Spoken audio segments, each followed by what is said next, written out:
महिला दिनानिमित्त ईसादेवी येथे 9 मार्च रोजी कार्यक्रम आयोजित करण्यात आला होता।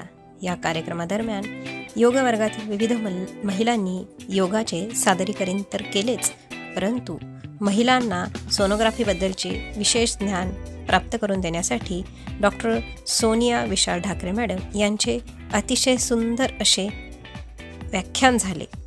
ते व्याख्यान ऐकण्यासाठी ज्या उपस्थित राहू नाही शकल्या त्यांच्यासाठी हा व्हिडिओ बनवण्यात आला आहे। संपूर्ण व्हिडिओ कव्हर करणं शक्य नव्हतं, तरी काही गोष्टी कव्हर करण्यात आलेल्या आहेत।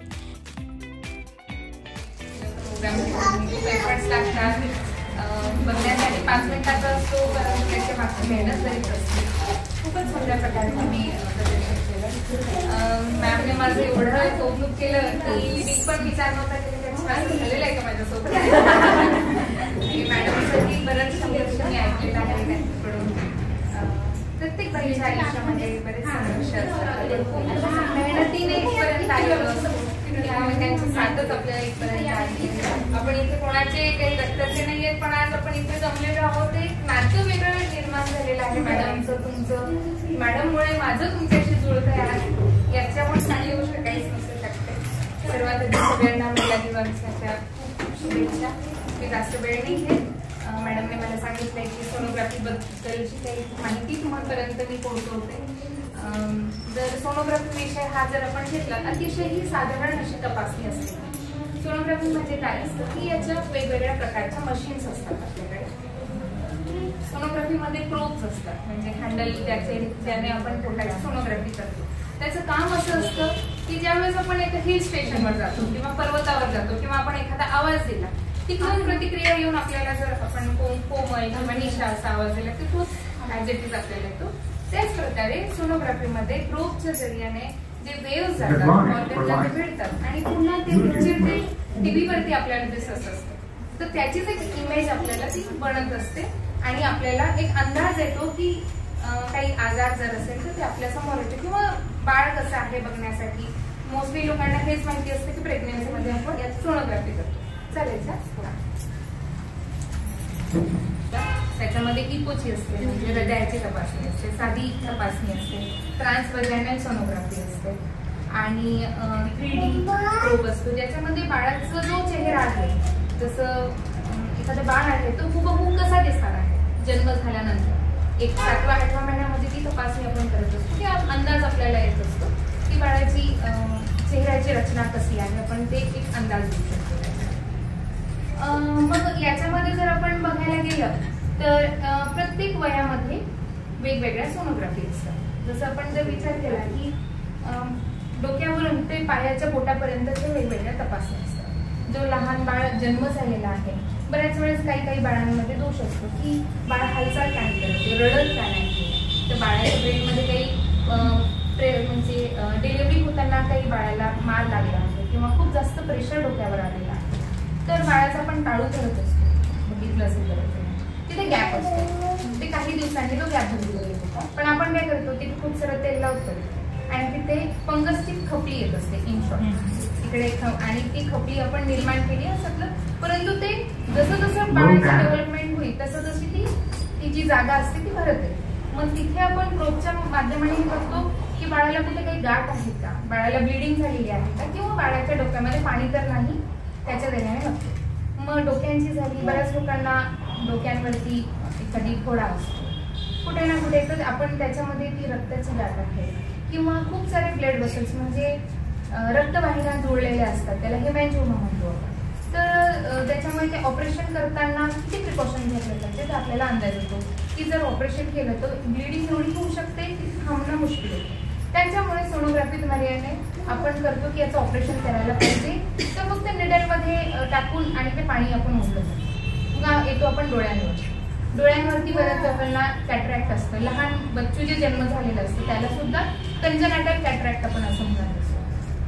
तर खपली बाळाच्या डोळ्याला आहे का याचा अंदाज आपण घेऊ शकतो। प्रत्येक बाळाला असतं तर असं मुळीच नाही, 100तून 2% बाळांना ती गोष्ट असू शकते।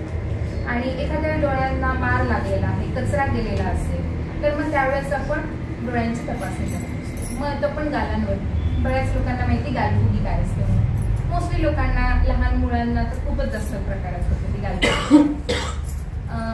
ज्यावेळेस आपल्याला खूप जास्त प्रमाणात खोकला येतोय त्यावेळेस हे ग्रंथी ऑटोमॅटिकली एनलार्ज होतात, म्हणजे मोठ्या प्रमाणात होतात आणि ते फुगी आणि त्याने ताप येणे, गालाला टच केलं तर दुखणे, तर त्याची पण एक वेगळी सोनोग्राफी असते. तर त्याच्यामध्ये आपण हे बघतो की त्याच्यात पस झालेला आहे का फक्त सूज आहे. मग त्या हिशोबाने डॉक्टरांचा सल्ला देऊन आपण ट्रीटमेंट पुढची करू शकतो. त्याच्यानंतर थायरॉइड हा आता खूपच कॉमन आहे, सगळ्यांना याच्याबद्दल माहिती आहे की कोणाला कोणत्या प्रकारचा थायरॉइड आहे. तर मग ते थायरॉइडची तपासणी असते. मग गळ्याच्या आजूबाजूला ज्या लोकांना टीबी आहे किंवा वारंवार सर्दी खोकला आणि अचानक एक गाठ येऊन जाते, त्या गाठीची पण आपण सोनोग्राफी थ्रू तपासणी करतो. मग आपण येणार महिलांची आणि पुरुषांची जी ब्रेस्टची तपासणी असते. बऱ्याच पुरुषांना पण गाठी असतात, तर त्या गाठी कशा प्रकारच्या आहेत, त्या कॅन्सरची गाठ आहे की नाही आहे, किंवा एखादी स्त्रीचं बाळ झालेलं आहे आणि ती फक्त एकच बाजूने जर दूध पाजते आणि दुसरं दूध तसंच राहते, तर त्याचं पसमध्ये रूपांतर झालंय का ते बघण्यासाठी आपण ब्रेस्टची तपासणी करतो. आणि वयाच्या 30-40 वयोगटामध्ये पण कॅन्सरचे खूप जास्त चान्सेस असतात. प्रत्येकाला गाठ ही कॅन्सरचीच असेल असं नाही, परंतु ती आपण अवॉइड पण नाही करायची. त्याच्यामुळे आपण छातीत मग तो आपण पोटामध्ये लिव्हर किडनी ह्या सगळ्या गोष्टी आपल्याला सगळ्यांनाच माहिती आहे. मूतखडा खूप कॉमन आहे, लिव्हरमध्ये काही गाठ आहे का, काही सूज आहे का. त्याच्यानंतर आपण लघवीला जे इन्फेक्शन होत असतात ब्लॅडरचे, ज्या वेळेस आपण म्हणतो का आपण सगळ्यांना सांगतो की तुम्ही पाणी पिऊन बसा आणि मी पाणी पिलं आणि लगेच घ्या, असं नसतं. आपण पाणी पिण्या लगेच लघवी येणार नाही, तर ब्लॅडर पण नाही फुल होणार. ठीक आहे, अर्धा तासाचा वेळाने ब्लॅडर फुल होता हे बघतो आपण. त्या जी भिंती आहे त्याच्यावर इन्फेक्शन, त्याच्यावरती जो पस आहे किंवा जे इन्फेक्शन आहे त्याचा मारा बसलेला आहे का नाही आहे, आपण त्याचा अंदाज घेतो. पुरुषांमध्ये प्रोस्टेट नावाची ग्रंथी असते, ती वयोमानाने थोडी थोडी वाढत असते, म्हणजे 40च्या नंतर त्याचं वाढण्याचं प्रमाण होत असतं. मग बऱ्याच बाबांना आपण एखादे आपले आजी आजोबा बघतो, तर त्यांनी जर ते लघवीला गेले तर खूप वेळ लागतो लघवीला, कारण की ती ग्रंथी मोठी झालेली असते, ती लघवी पास करण्यासाठी बराच वेळ लागतो. तर ती ग्रंथीची पण तपासणी होणं जरुरी असतं, कारण की काही पुरुषांना त्याचाही कॅन्सर असण्याची शक्यता असते आणि आपण लवकर जर ती म्हणजे आपल्याला कळालं तर आपण लवकरात लवकर त्याच्यावर ट्रीटमेंट करू शकतो. कॅन्सर आता हे खूप बऱ्याच लोकांना आपण ऐकण्यात येतं की, कारण की आधी पण या गोष्टी होतात, फक्त इन्व्हेस्टिगेट होत नव्हतं. आता बरेच पर्याय आलेले आहेत, बरेच इन्व्हेस्टिगेशनचे फॉर्म आहेत, रक्ताद्वारे, सोनोग्राफीद्वारे, सिटी स्कॅनद्वारे आपण ते जज करू शकतो. त्याच्यानंतर पायांच्या पण कलर डॉपलर बऱ्याच लोकांनी ऐकलं असेल. व्हेरिकोज वेन आहे पायन, आपल्या महिलांना सर्वात कॉमन गोष्ट असते, कारण की आपला जो हिप पोर्शन आहे तो बऱ्यापैकी प्रत्येक महिलाचा मोठा असतो, तर त्याच्यामुळे प्रेशर हे जास्त पायांवरती येतो आणि आपण किचनमध्ये स्टँडिंगमध्ये काम करणं, एक्सरसाइज कमी करणं, परंतु मॅडमच्या कोणत्याच महिलांना नसेल ते असं मला माहिती आहे, तरी त्याची कलर डॉपलरची आपण तपासणी करत असतो. ठीक आहे, हे झालं बेसिक क्वेश्चन्स, म्हणजे बेसिक माहिती सोनोग्राफी कोणत्या प्रकारची असते. आता आपण महिलांचे काय म्हणजे सगळ्या सोनोग्राफीचं काय महत्व आहे. ठीक आहे, ज्या बाळ जन्मला बऱ्याच वेळेस आपण गर्भामध्ये असताना जर काही गोष्टी आपल्याला आढळल्या तर आपण नुकतं बाळ झालेल्याचं सोनोग्राफी करत असतो. ज्यावेळेस बाळाला लघवी होतच नाही किंवा बाळाचं पोट फुगलेलं आहे त्यावेळेस आपण करत असतो की किडनीमध्ये काही दोष आहे का नाही आहे किंवा ब्लॅडरमध्ये काही दोष आहे का ते बघायचं. त्याच्यानंतर ज्यावेळेस बाळ हे 5 ते 6 वर्षाचं ज्यावेळेस होतं मुलगीच होते, तर त्यांच्या वेळेस त्यांच्या छातीमध्ये छोटीशी गाठ होती आणि आई एकदम मोबाईल आता ती 7च वर्षाची आहे, तिच्या छातीमध्ये गाठ कशी आली आणि ती गाठीला हात लावलं की ते म्हणते आई दुखतं. तर ते काहीच नव्हतं, अगदी 7 हॉर्मोनल चेंजेस असतात की जे प्री प्युबर्टल म्हणजे वयामध्ये येण्याच्या आधी शरीरामध्ये होणारे बदल, त्याला क्लॅरची असं म्हणतात आमच्या भाषेमध्ये. तर त्याच्यामध्ये जे ब्रेस्टचे जे टिश्यू असतात ते तिथे स्किनच्या खाली डेव्हलप झालेलं असतं. तर थोडंसं आपल्याला ऑड फील होतं की एवढं लहान बाळाला कसं काय झालं. तर त्याच्यात काहीही आपल्याला काढायची गरज नसते, ती गाठ काढायची पण आवश्यकता नसते, परंतु हे आपल्याला फक्त सोनोग्राफी मार्फतच माहिती पडतं. मग आपण वयामध्ये येतो, बऱ्याच मुलींना 13 वर्षाची होते, 14ची होते, 15ची होते, तरीही मुलींना पाळी आलेली नाही. तर मग आपल्याला ते वेळेवर इन्व्हेस्टिगेट करणं खूप जरुरी आहे. जर गर्भपिशवीचं तोंड किंवा छोटा आहे किंवा गर्भपिशवीच ॲक्च्युअलमध्ये छोटी आहे तर आपण डॉक्टरांचा सल्ला घेऊन जे एंडोक्रायनॉलॉजिस्ट असतात, हॉर्मोन्सचे जे डॉक्टर असतात, ते त्यांना स्टिम्युलंट देतात आणि तिला मोठे साईज करण्यासाठी, म्हणजे त्या मुलीला आपण महिला होण्यासाठी हे करत असतो, ट्रीटमेंट तिची फ्युचरसाठी ती स्टार्ट करत असतो इन्शुरन्स. आणि काही काही मुलींना गर्भ पिशवीच नसते. तर त्या मुलींनी काय केलं पाहिजे, तर त्या मुलीने आतापासूनच जर आई वडिलांची मेंटॅलिटी झाली आणि कोणी समजूतदार तिला नवरा भेटला, तर याच्यासाठी बऱ्याच प्रोसेस असतात. एक तर तुम्ही अडॉप्शन आहे, मग जसं आपण लिव्हर ट्रान्सप्लांट करतो तसं युट्रसचं पण ट्रान्सप्लांट करता येतं आणि ती मुलगीला गर्भधारणा होऊ शकते. बरेच नियम असतात. परंतु हे जर वयामध्ये ज्या वयामध्ये पाहिजे त्या वयात जर ह्या सगळ्या गोष्टी आपल्याला कळाल्या आणि याची जर ट्रीटमेंट आपण वेळेवर केली तर त्या मुलीला भविष्यामध्ये अडचण येते. मुलींना कॉन्फिडन्स लेवल कमी होऊन जातो की मी काही वेगळी तर नाही. पाळी लवकर पण आली तरी मुलींना खूप आजकाल भीती वाटते की मला असं का होतंय, आणि आपण मुलींना खूप बंधामध्ये ठेवतो की बापरे तुला पाळी आली तू जायचं नाही. आई अक्षरशः तिला अगदी सक्तीमध्ये ठेवते, बिलकुल इथे नाही जायचं. त्यासाठी बिना न लाजता मुलींना एज्युकेशन द्या. जर आपण कमी पडतो आहे, आईला कळत नाही आहे की मी कोणत्या शब्दामध्ये तिला समजू, मॅडम आहे, आपल्या मॅडमांचा सल्ला घ्या, कोणत्याही डॉक्टरांचा सल्ला घ्या की काय केलं पाहिजे. तर खूप व्यवस्थितपणे मुलींना सांगितलं पाहिजे की कसं हायजीन ठेवावा, पॅड किती वेळेस, तुम्हाला ब्लिडिंग नाही पण होते तर किती वेळेस पॅड चेंज करायला पाहिजे दिवसातून. या छोट्या छोट्या गोष्टी मुलींना कळायला तर त्यांचा कॉन्फिडन्स लेवल वेगळ्या लेवलला जाऊ शकतो. कारण की वयाच्या 11व्या वर्षीच मुलींना 10-11व्या वर्षीमध्ये पाळी येणं चालू झाले.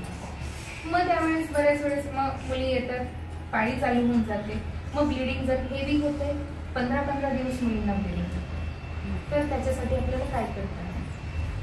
तर आता आजकाल बाहेरचं खूप जंक फूड, बाहेरचं जेवण हे खूप जास्त प्रमाणात आपण आता खायला लागलो, ते हॉर्मोन्सवर सगळ्या गोष्टींचा इम्पॅक्ट पडत असतो. तर जेवढं होईल शक्य तेवढं घरातलं जेवण आणि हॉर्मोन्स जर मुलींचे व्यवस्थित आहे योगासनाच्या मार्फत, तर अतिशय तुम्हाला अनुभव तुमच्या शरीरामध्ये जाणवतच असेल प्रत्येकांना. कारण की जर आपलं मन आपल्या काबूमध्ये जर असलं तर हॉर्मोन्स पण आपल्याला सेटल असतात आणि ह्या ज्या हॉर्मोनल चेंजेसमुळे ज्या पाळीमध्ये बदल असतो तो आपण थांबवू शकतो. तर मुलींमध्ये खूप पीसीओडी हा खूप कॉमन आहे, प्रत्येकीला माहिती आहे, अतिशय साध्या महिलांना सुद्धा माहिती आहे की पीसीओडी म्हणून काय असतं, की त्याच्यामध्ये 15-15 दिवस मुली अतिशय परेशान होऊन जातात, एवढी ब्लिडिंग होत असते त्यांना, कंटिन्युएशनमध्ये पॅड यूज करा, रॅश होऊन जाते. तर योग्य वेळी याच्यासाठी जर आपण सोनोग्राफी केली तर ह्या सगळ्या गोष्टी आपण थांबवू शकतो.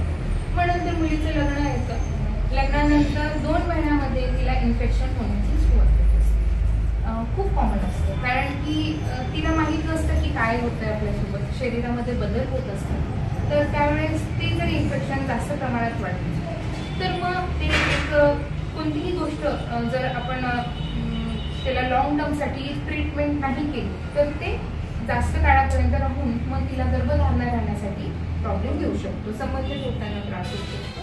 असे वेगवेगळ्या फॉर्ममध्ये तिला चॅलेंजेस खूप फेस करावे लागतात. इट्स बेटर वे की ज्या मुलींचं लग्न झालेलं आहे त्यांनी 2 महिन्यामध्ये जर हे असे त्रास संभवत असतील तर त्यांनी लगेच डॉक्टरांचा सल्ला घेऊन सोनोग्राफी करायला पाहिजे. म्हणजे पिशवीच्या अवतीभोवती पाणी झालेलं आहे, बरीच ट्रीटमेंट असते. 8 दिवसांसाठी गोळ्या घेतात, लगेच ती ट्रीटमेंट रिकरंट होते, म्हणजे पांढरं पाणी अंगावरून जाणे, खाज येणे, जळजळ होणे, या सगळ्या गोष्टींना आपल्याला सामोरे जावं लागतं. कारण की हे सगळ्या महिलाच आहे, तो भाग अतिशय ओलसर भाग असतो, त्याच्यामुळे ओलसर भागामध्ये फंगस खूप लवकर डेव्हलप होत असतो. तर त्याच्यामुळे कॅन्डिडा नावाचा एक आजार असतो, तो पांढरं पाणीच्या बऱ्याच महिलांना याचा त्रास असतो. जर तो आपण वेळेवर क्युअर केला तर पुढे आपल्याला याचा त्रास खूप कमी होऊ शकतो. आणि हा त्रास अतिशय फक्त महिलांना होतो, याचा त्रास पुरुषांना मुळीच होत नाही, खूप कमी प्रमाणात. तर वेळेवर याला ट्रीटमेंट केलं तर योग्य असतो. मग महिलांचं प्रेग्नेन्सीचा काळ येत असतो.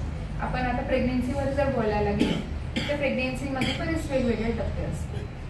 जसं अर्ली स्कॅन ज्याला म्हणतो की गर्भधारणाला आहे 5 ते 6 आठवड्यानंतर हे बाळ डेव्हलप असतं, की 5व्या आठवडी फक्त प्रेग्नेन्सी राहिली आपण असं सांगू शकतो.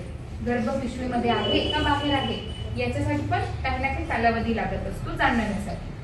तर मग 7व्या आठवड्यामध्ये ज्यावेळेस महिलेला 7 आठवडे 8 आठवडे होऊन जातात त्यावेळेस आपण बघतो, त्याच्या वेळेस जर इन केस जर बाहेर प्रेग्नेन्सी राहिली तर ती वेळेवरच क्युअर करणं खूप गरजेचं आहे.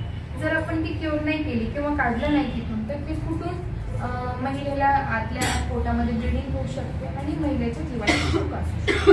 त्याच्यामुळे ती खूप इमर्जन्सी आपण ट्रीटमेंट त्यांना म्हणू शकतो. आणि जर महिला गर्भपिशवीमध्ये जर गर्भधारणा आपल्याला राहिलेली आहे तर बाळ किती दिवसांचं आहे, बऱ्याच वेळेस डिलेड कन्सेप्शन आपण म्हणतो की मला तर पाळी या तारखेला आली होती तर बाळ तर 8 आठवड्याचं पाहिलं होतं पण बाळ तर माझं 6 आठवड्याचं आहे. तर बऱ्याच वेळेस महिलांमध्ये डिलेड ओव्ह्युलेशन म्हणजे गर्भधारणा ही उशिरा आहे. हे याचा अंदाज आपण सोनोग्राफी मार्फतच करू शकतो. याच्यासाठी दुसरा ऑप्शन आहे. बऱ्याच महिलांना म्हणजे ज्या आजी लोक असतात त्या वारंवार म्हणतात जास्त सोनोग्राफी करायचं नाही.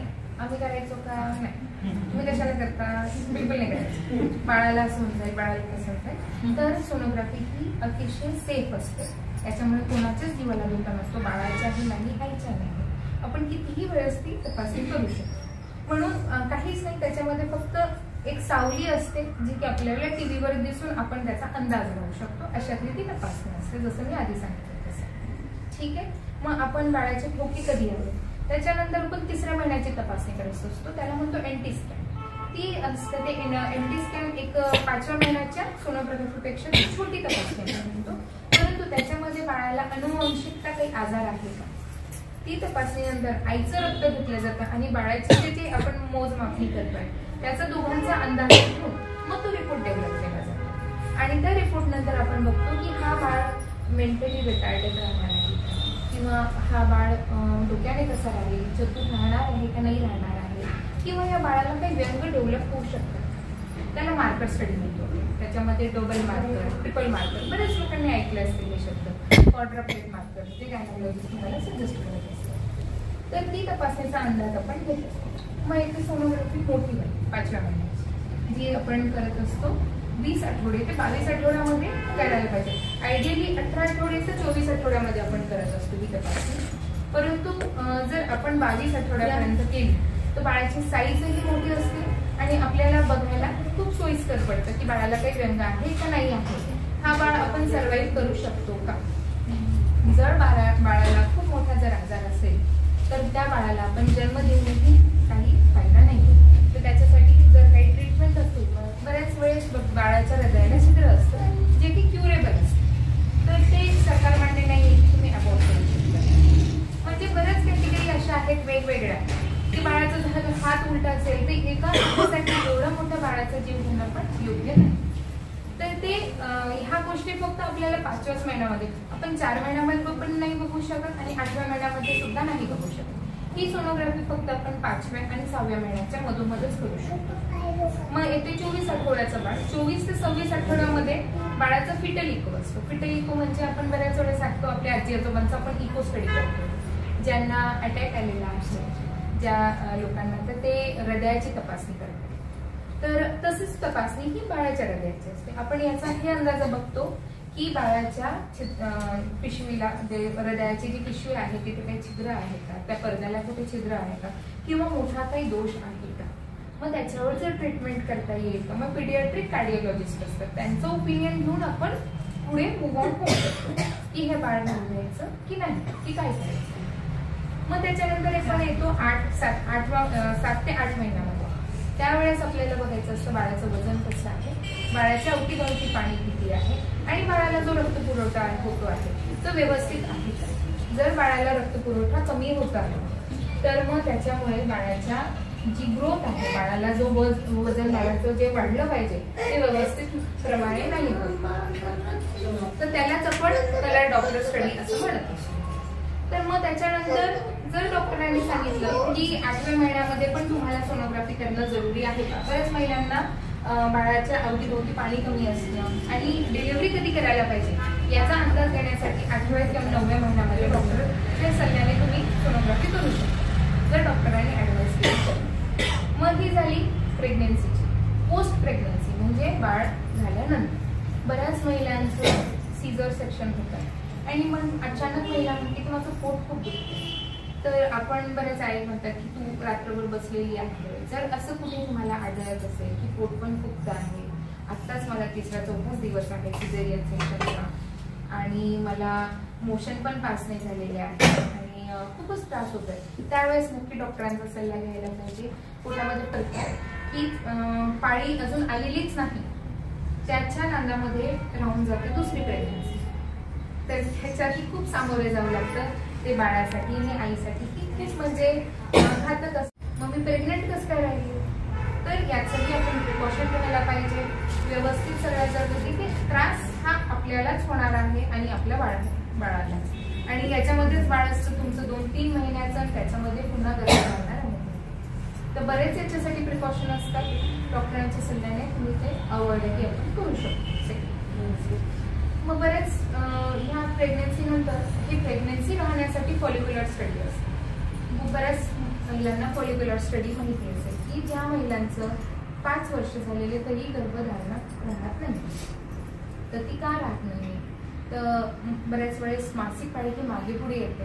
आणि ओव्ह्युलेशन कधी होतंय, ओव्ह्युलेशन म्हणजे जे गर्भपिशवीच्या आजूबाजूला जे अंडाशय असतात त्या अंडाशयामधून ते रप्चर होतात आणि बीजांकुश, आपले जे स्त्री बीजांकुश असतात ते बाहेर येतात आणि संबंध झाल्यानंतर ती आपल्याला प्रेग्नेन्सी राहत असते.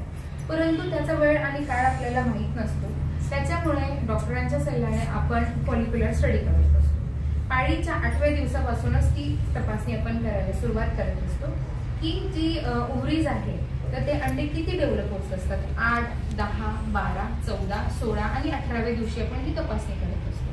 त्या जे अंडाशय आहे त्याचं साईज किती मोठं होत आहे, त्याच्या अंदाजाने कधी इंजेक्शन द्यायला पाहिजे, ते रप्चर कधी झालेलं आहे. रप्चर होणे म्हणजे काहीच नाही, साधं फिजिओलॉजी अशी असते की महिलांच्या आजूबाजूला त्या ओव्हरीज असतात त्याच्यामधून अंडाशय बाहेर कधी निघतात याचाच वेळ आपल्याला जाणायचा असतो. म्हणजे आपल्याला तो अंदाजा आला की आपल्याला एक तर मॅडम इंजेक्शन देतात किंवा सांगतात की आज तुम्ही संबंध करू शकतात आणि तुम्हाला प्रेग्नेन्सी कधी राहणार याचा तुम्हाला एक ओरिएंटेशन येऊन जातं आणि आपल्याला मग नॅचरली बाळ कन्सीव्ह करता येईल का याचा आपल्याला अंदाज येऊ शकतो. किंवा बऱ्याच वेळेस IUI ट्रीटमेंट एक असते इन्सेमिनेशनची, म्हणजे महिलेचं ज्या वेळेस अंडाशय रप्चर झालेलं असतं त्यावेळेस पुरुषांचे स्पर्म घेऊन ते डिरेक्टली महिलांच्या गर्भपिशवीमध्ये सोनोग्राफीच्या मार्फत टाकले जाते. तर मग त्या महिलांना खूप इझिली प्रेग्नन्सी राहू शकते. आणि IVF तर प्रत्येकाला माहितीच आहे की बाहेर बीजांकुशचे तिथं अतिशय महत्व आहे त्याच्यामध्ये सोनोग्राफीचं, की ज्या वेळेस महिलांचं जे हे आहे अंडाशय ज्यावेळेस फुटतील त्यावेळेस त्याच्यातलं ते कंटेंट घेऊन आणि पुरुषांचं बाहेरच फर्टिलाइज करून आणि मग ते गर्भपिशवीमध्ये टाकतात. हे सगळ्या गोष्टी सोनोग्राफी मार्फत होत असतात. म्हणजे प्रेग्नेन्सी व्हायला आजकाल अतिशय सोपी आणि महत्वाची आणि कमी खर्चाची ही तपासणी असते. ज्यांना लवकर प्रेग्नेन्सी ठेवायची आहे आणि ज्यांना PCODचा त्रास आहे त्या मुलींना ही तपासणी खूप कामाची ठरू शकते. त्याच्यानंतर आपण आता येऊया की प्रेग्नेन्सी झाली, प्रेग्नेन्सी राहण्यासाठी झालं. आता महिलेचं वय येतं 30 ते 40 वर्षाच्या मध्ये. त्यावेळेस काय काय बदल होऊ शकतो.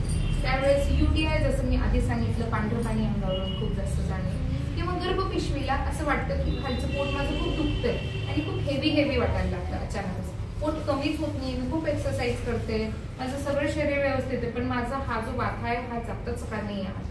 त्यावेळेस आपण करायला पाहिजे की हॉर्मोन्सचे बदल होऊन त्याच्यावर फायब्रॉइड किंवा साधी गाठ तर निर्माण झालेली आहे ते बघणं खूप गरजेचं आहे.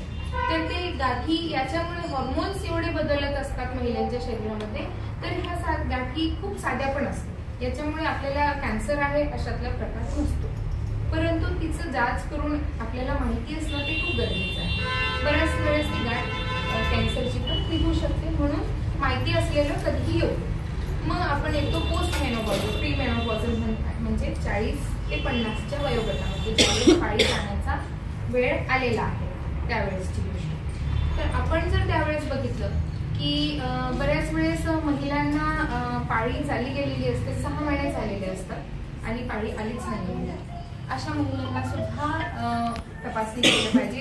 असं विचार न करता मला तर प्रेग्नेन्सी राहू शकत नाही कारण की माझं वय आलेलं आहे, परंतु ज्यावेळेस आपण बघतो त्यावेळेस निदर्शनात येतं की 5 महिन्याचं बाळ आहे स्वतः. तर त्यावेळेस त्या महिलेला एवढं मोठं बाळ सर्वाईव्ह करणं आणि तिच्या शरीरासाठी पण ते योग्य नाही. त्याच्यामुळे वेळेवर जे प्रिकॉशन आपल्याला घेता येईल, ज्या तपासणी करता येईल, स्वतःवर लक्ष देऊन या गोष्टींना जर आपण सामोरं गेलं तर आपल्याला पुढचे कठीण जे आहेत ते आपल्याला समोर येणार नाही. त्याच्यानंतर बऱ्याच ज्या महिला असतात त्यांना पाणी निघून गेलेले असते. 3 वर्ष झाले, 4 वर्ष झाले, आता मी आजी झाले, मला कशाला पाणी नाही अशातला आपण. परंतु अचानक बाथरूमला गेलं की एखादा डाग पडला किंवा अचानक ब्लिडिंग का होते आणि आता आजी आहे तर 60 वर्षाची, बापरे कसं काय अंग भरून गेले याचा, असं आपण विचार करतो.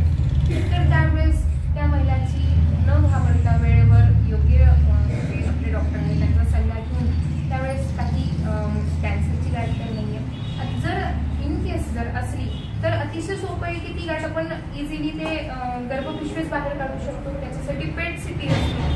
पेट स्कॅन म्हणजे सिटी स्कॅन, MRI तशा प्रकारे पेट सिटी असतं. त्याच्यामध्ये आपल्याला हा अंदाज पडतो की जर गर्भपिशवीचे कॅन्सर आहे तर शरीरामध्ये हा कॅन्सर कुठे पसरला आहे का, जसं डोक्यापासून तर पायापर्यंत त्याची तपासणी होत असते. त्याच्यामध्ये डोक्यामध्ये पण त्याचे काही घटक गेलेले आहेत का, छातीमध्ये कुठे गेलेले आहेत का, हाडांमध्ये गेलेले आहेत का, किंवा ऑर्गन्समध्ये आपल्या इन्व्हॉल्व्ह झालेले आहेत का, याचा आपण अंदाज घेऊ शकतो. आणि जर या गोष्टी सोयीस्कर आहे, व्यवस्थित आहे, तर आपण ती गर्भपिशवी काढून आणि ती महिला कॅन्सर मुक्त होऊ शकते.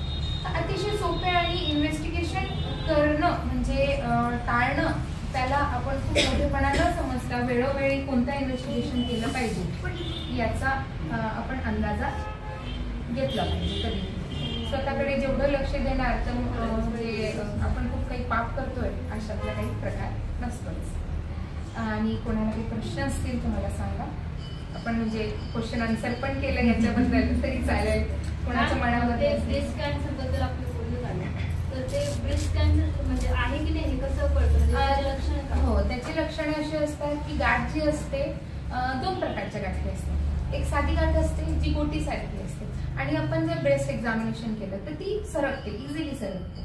आणि कॅन्सरची गाठ जी असते ती फिक्स असते आणि ती अशी फुलगोबी सारखी असते. जर आपण असे ओबडधोबड मार्जिन असतात त्याला, म्हणजे एखादा बटाटा असला तर तो कसा विचित्र फैलतो, तशा प्रकारे ती कॅन्सरची गाठ असते. त्याच्यामध्ये निप्पल पण आत खेचला जातो, स्किन आत खेचली जाते. बऱ्याच वेळेस त्या गाठी सुद्धा पेनलेस असतात, त्याचं पेन बिलकुल पण आपल्याला कळत नाही.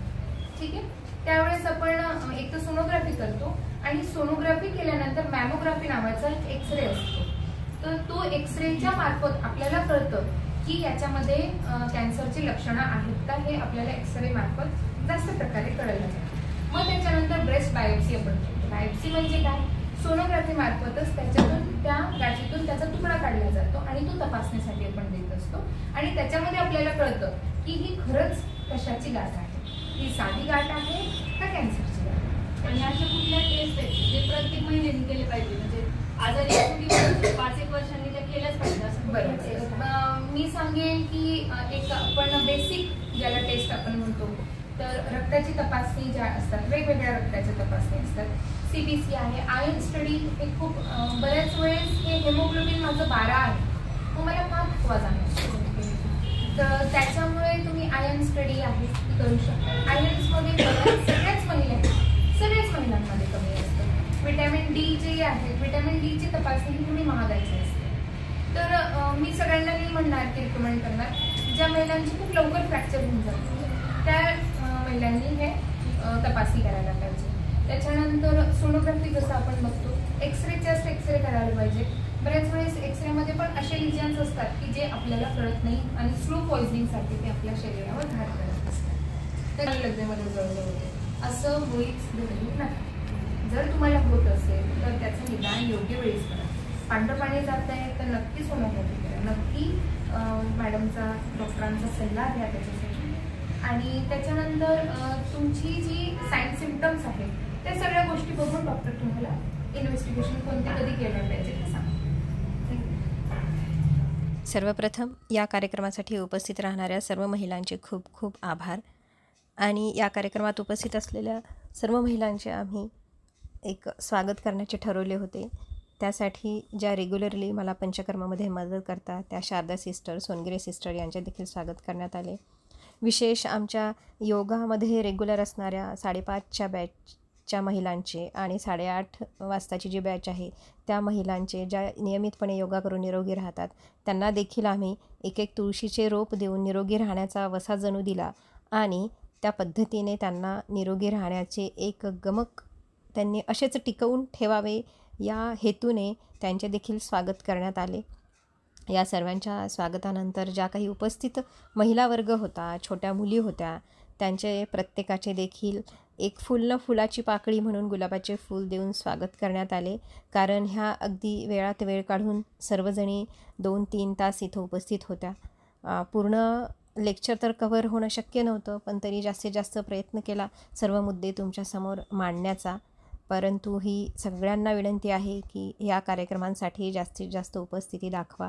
हे सगळे कार्यक्रम आम्ही तुमच्यासाठीच आयोजित करत आहोत, जेणेकरून की तुम्हाला एक सुखी जीवनाची गुरुकिल्ली मिळावी, निरोगी जीवन कसे जगावे हे कळेल. जेव्हा तुमची प्रकृती खालावलेली असते तेव्हा डॉक्टर बदलण्यापेक्षा तुमच्यामध्ये काय बदलण्याची गरज आहे ह्या गोष्टी तुम्हाला कळतील. आणि महिला जर एका कुटुंबातील खंबीर असेल, निरोगी असेल, आनंदी असेल, तर कदाचितच ते कुटुंब आजारी पडेल किंवा त्या कुटुंबातील इतर व्यक्ती आजारी पडतील. म्हणून या महिला वर्गांना निरोगी आणि आनंदी ठेवण्यासाठी हा केलेला छोटासा प्रयत्न होता. नक्कीच तो तुम्हा सर्वांना आवडलेला असेल अशी अपेक्षा करते आणि पुढच्या वेळेस अजून महिलांना तुम्ही सोबत कार्यक्रमाला घेऊन यावे, त्यांच्यामध्ये एक ज्ञानाची ज्योत पेटवावी ही अपेक्षा करून या कार्यक्रमासाठी ज्यांनी ज्यांनी मदत केली त्यांना एकदा धन्यवाद म्हणून हा व्हिडिओ संपवते. धन्यवाद.